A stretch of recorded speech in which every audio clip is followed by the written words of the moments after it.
എൻ്റെ നാട്ടിലെ അരുവിയുടെ ജനുവരി ഫെബ്രുവരി മാസത്തിലെ കാഴ്ചകളിലേക്ക്. അത്യാവശ്യം ഉയരത്തിൽ നിന്ന് പതിക്കുന്ന വെള്ളമായതിനാൽ തന്നെ അടുത്തേക്കെത്തുമ്പോൾ വെള്ളത്തിൻ്റെ ഒച്ച കേൾക്കാം.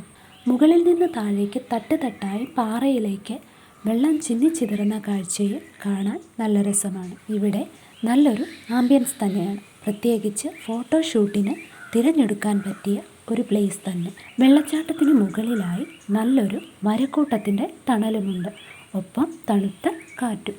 ഇരു സൈഡിലായി പാറക്കെട്ടിനിടയിലൂടെ വെള്ളത്തിലേക്ക് നീളുന്ന മരത്തിൻ്റെ വേരുകളും കാണും. ഒപ്പം പാറക്കെട്ടിൻ്റെ മുകളിലായി കീത്തോണ്ടി എന്ന മരത്തിൻ്റെ കായ്കൾ പഴുത്ത് അത് കഴിക്കാൻ വരുന്ന മലയണ്ണാനെയും കിളികളുടെ ഒച്ചയും കേൾക്കാം. മരത്തിൻ്റെ കായ്കൾ പാകമാകുമ്പോൾ ഇലയില്ലാതെ പൂക്കൾ പോലെ കായ്കൾ പൊട്ടി നിൽക്കുന്നതും അതിൻ്റെ ഉള്ളിലായി കറുത്ത കുരുക്കളായി നിൽക്കുന്നതും കാണും.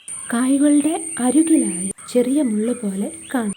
നിങ്ങൾക്കും കാണാൻ തോന്നിക്കുന്ന ഒരു വെള്ളച്ചാട്ടം തന്നെയായിരിക്കും. ഇതിൻ്റെ കായ്കളാണ് താഴെ വീണ് കിടക്കുന്നത്.